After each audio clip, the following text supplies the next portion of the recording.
Hey guys, what's up? And hello, how we doing? If you watched my last vlog that came out Friday, I spent my entire day off reading Stargirl and watching the horrible adaptation of the movie that went with it. Here's the video I promised, ranting about the movie and the book actually, but we're doing both today. So I watched the movie and read the book so that you don't have to. You're welcome. It's not worth your time. Either way, we're gonna jump into it. Let's go.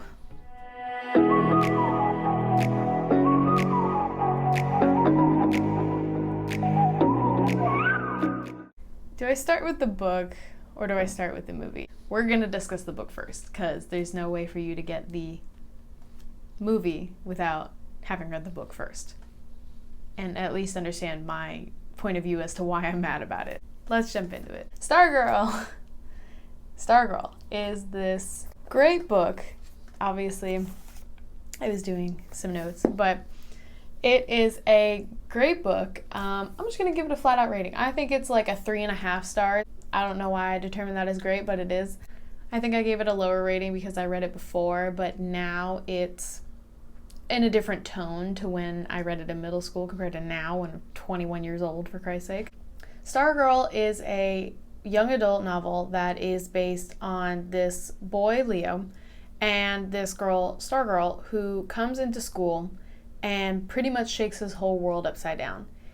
Leo is this awkward little dorky character that we get that isn't even really seen as a character so much, at least from my point of view, that he is the voice of the population. Whereas Stargirl is the exact opposite of him, and she is everything that is creative and imaginative and just colorful, even from her clothes to her personality. She is the exact opposite of Leo and everything that the population of Micah. And the book follows through Leo and Stargirl's small romance and their ability to interact with each other and the social climate that exists around them, their little social ecosystem of not only the other students at Micah High, but the town itself of Micah, which is located in Arizona. Starting with the prose. I think the one thing I do really like about the way this book is written is that it's told for a way that's for easy consumption and it's easily digested within a day, and obviously that's part of why I started doing this content. It's an easily digestible book. It's definitely got a lot of great content in it that's easy for anyone to read, and it's more philosophically based in the sense that if you really thought about what the content and its actual words mean, then you'd have a longer time reading it. But if you just read it for a story to read a book, then it's a pretty easy read. But yeah, I mean, it's a quick, fast read. I read it in 3-4 hours maybe, and I'm a slow reader. So the other thing I liked was that I have this conflict every time I read this book, because this is probably my 3rd time reading it, and it's my first as an adult, of really liking the concept of Stargirl and the way she was portrayed, but at the same time, it's just... Now, I like Stargirl. Now that I'm thinking about it, I'm like, I like Stargirl. I don't like Leo. Leo is the one I have a problem with. Leading into the next point and the last point of what I think is a real pro for this book is that not only is it easily digestible and that I like the characters, I like the way the book is written, only for the fact that not only are Stargirl and Leo foils of one another, but they are also foils of the dichotomy of the social existence that is within Micah and pretty much the world itself and what it stands for as society. You can really see it with the way you pick apart the characters, and that Stargirl is the exact opposite of Leo. She's full of bright colors, she's full of personality, she's against the status quo completely, to the point that it's not that she's a rebel, it's the fact that she's just a nonconformist.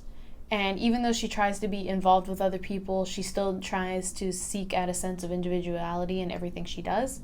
Whereas we see Leo as a total conformist, and he really becomes, through narration, the voice of the community itself and what an average person of this community would be saying. Mainly because there's nothing particularly individualistic about him except for the fact that he owns and collects porcupine ties, which is really just a circle arc in itself, but that's a whole other story. But you can really see the way that the author, Jerry Spinelli, broke down Leo's character in the sense that we don't even really give him a name until several chapters in, to the point that we have to get his name from other people.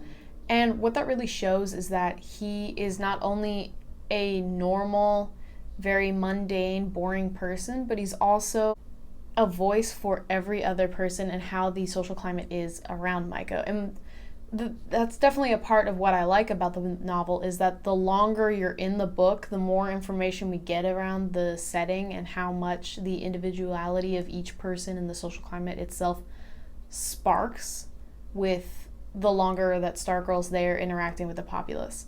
And while that's a great point, it does lead into the cons as well. Definitely the first point I wanted to make as a con is that I can't even tell if this is just me reading it now at 21 instead of 13, or if it's just how it always read to me, was that this book reads for middle schoolers. And I get it, it was meant to be a YA novel and it's meant to read younger than it should. But nowadays YA novels are literally geared for anyone between the ages of like 13, 14 to the age of 24, and the higher end of like my age group is where the demographic really is. I mean, that's who's reading these books. And I get it, it's an older novel, it was published back in 2000, and it is meant to read young. Back then, YA novels were reading a lot younger than they are now. There was definitely a lot more censored content back then, and now we're just getting into more of a truthful awakening to YA. But the way it reads is that it's not even that it's bland, it's that it's so censored, in the sense that these children, these characters, don't even seem to act the way a high schooler would. At least not in the sense that I see it, or at least in the sense that I hear other people see it. And it's like almost the exact opposite of what you find in movies. Movies are portrayed by like 20-something-year-olds playing teenagers, and it's just very evident that they're old and more socially aware. Whereas this book, like many others, are portraying high schoolers in an older age bracket, to the point that these characters seem incredibly innocent and young, and it's just completely unrelatable. Like, none of this stuff actually happens in high schools. And I don't know if that's for everywhere in the world, but I would guarantee that's probably a good bit of high schools, that this is not stuff that happens in actual high schools. I mean, it could just be that I'm old now, and I can't believe I'm saying that at 21, but apparently I'm now old and can no longer relate to this type of literature. I think the other part I didn't like about it is that while the dramatic atmosphere and the plot did increase in speed as you read, the characters did the opposite. They would, instead of be building up over time, they seemed to really just stay pretty stagnant. And I can understand why, because it's mostly centered around this one character being Stargirl, who we're developing into her character as to why she does things and who she is, because that's the entire mystery of the book. But at the same time, all of these characters, until the very end, where we just get like almost info dumping of who these people are, we don't really get a sense of anyone's true personality and character, so we don't really mourn anyone, in the sense that the book's over now and the only person we're mourning is Stargirl, because she's the only one we got information on. And like even and especially Leo, because we get literally his name into like the 6th chapter, and we don't get any of his personality other than the fact that his name is Leo. He works on Hot Seat, which was a studio production that he made with his friend, and he likes porcupine neckties. Like, that's it. And I mean, short of liking Stargirl and what that means, and a few little bits here and there about becoming an archaeologist, which I don't even remember now if that was in the book or the movie, the way it's written is too bland and linear, to the point that it's no longer interesting. And again, it was written in 2000, I get it, but it has not held up well over the course of time.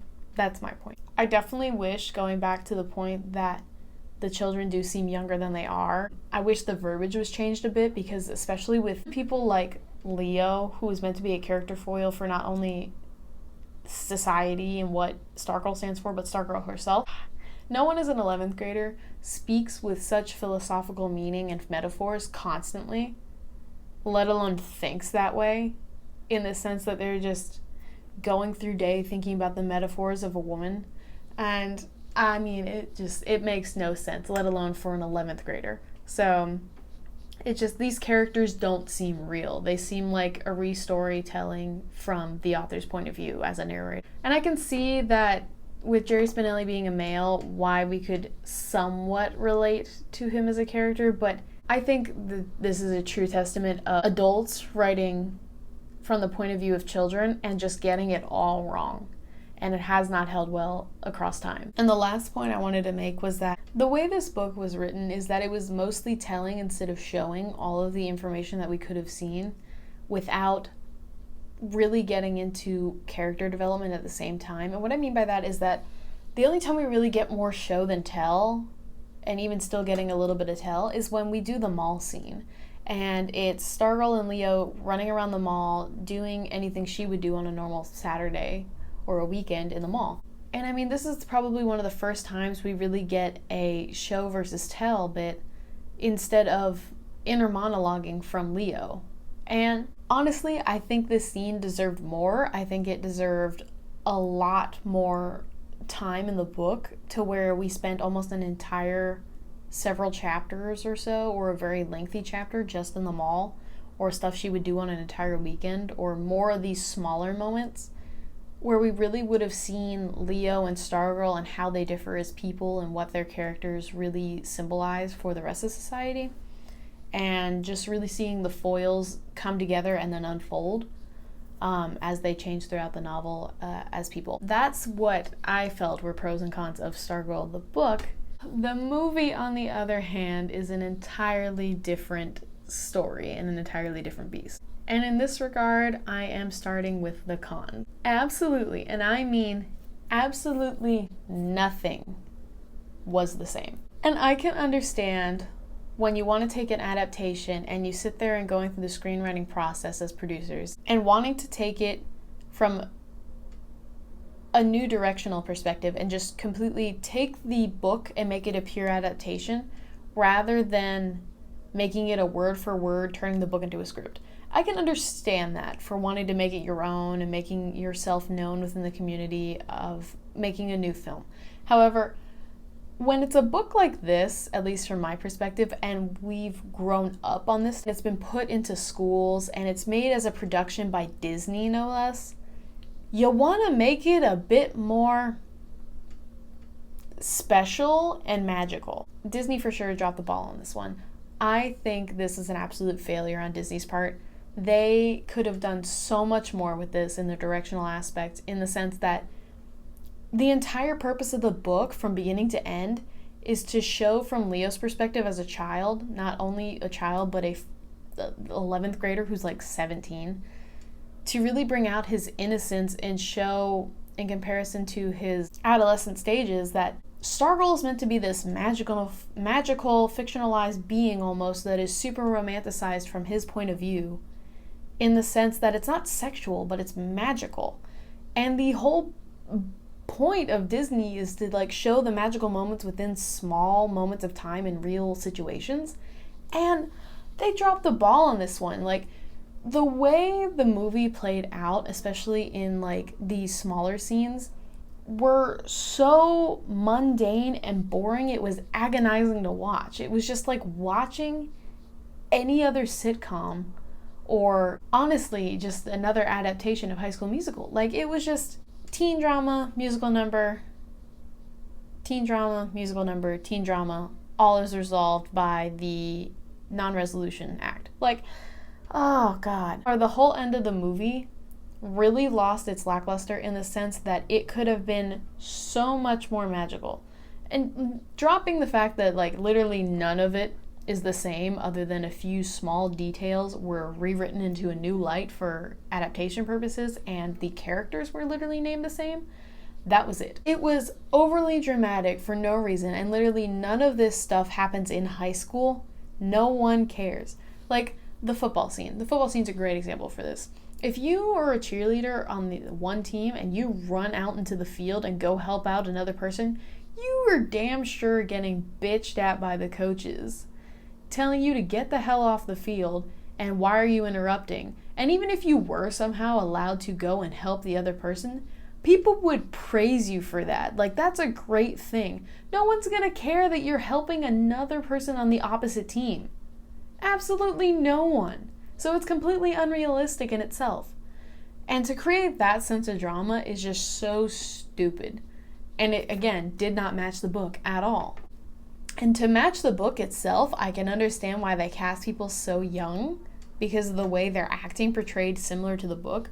But dear God, am I really this old? Like, I said this in my vlog, I know. Am I really this old? Am I this old at 21 that these children who are like literally 16 in real life look like they're 5 to me? I literally felt so old watching this. Like, how can these kids be portraying high schoolers? They look so young. And it would have been fine had Stargirl, being a 10th grader who is the age of her bracket, playing her, but literally every other kid looked like they were 15. You can't have seniors that look 15 if they're all seniors. Like, it just made zero sense. Honestly, at this point, I would have rather seen 20-something-year-olds playing teenagers than 16-year-olds, 15-year-olds playing 17-year-olds. It did not work. I think one of the other things I really hated was that they tried to make Leo seem a lot more interesting than he was. And the whole entire point behind the novel was to make Leo uninteresting and mundane, to really show that he was more like society than he was Stargirl. And they're comparing him way too much to create this foiled concept of a romance that just does not work.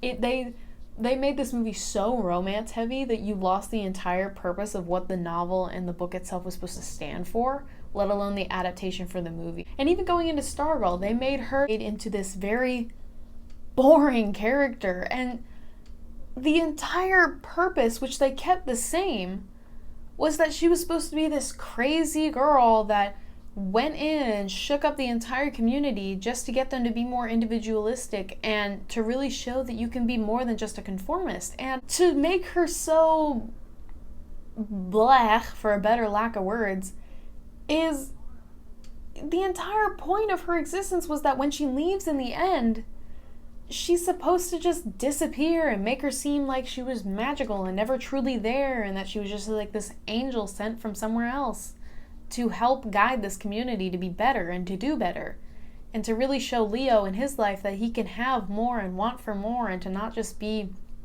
another statistical number, but to be an individual.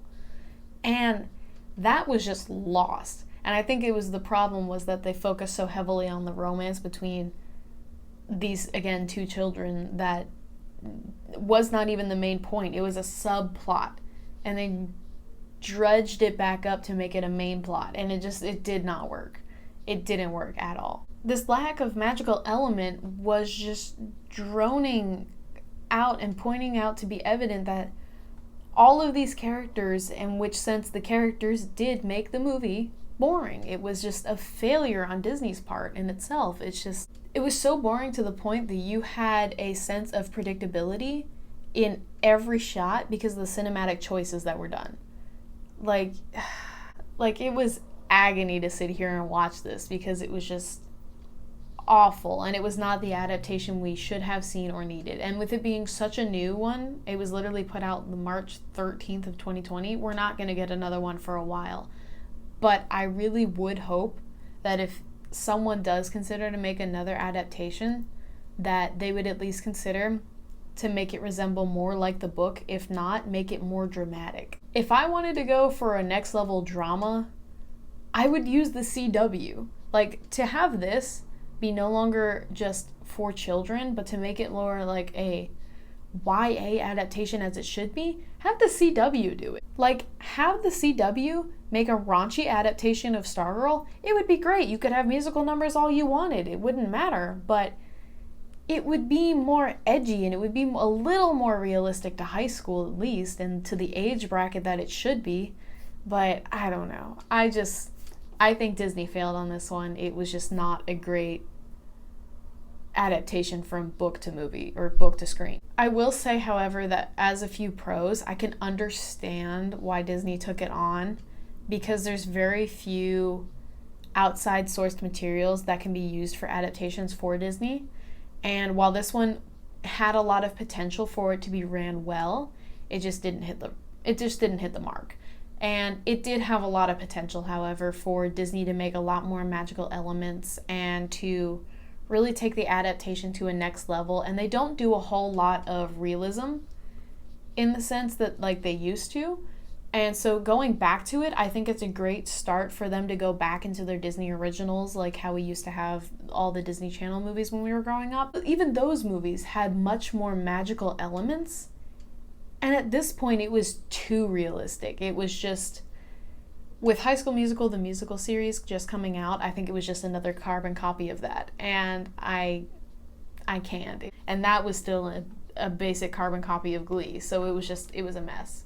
In the overall sense in itself, I am glad that someone chose to make this an adaptation. It was definitely needed. I just hope that it gets adapted again for a second try and not by Disney. Or if Disney does, they won't do it again. But if they were to try again, it would be such a great experience to see this played out a little more in a sense of realism, but from the adult perspective of Stargirl and Leo. Like, Disney, if you want that, that would be great.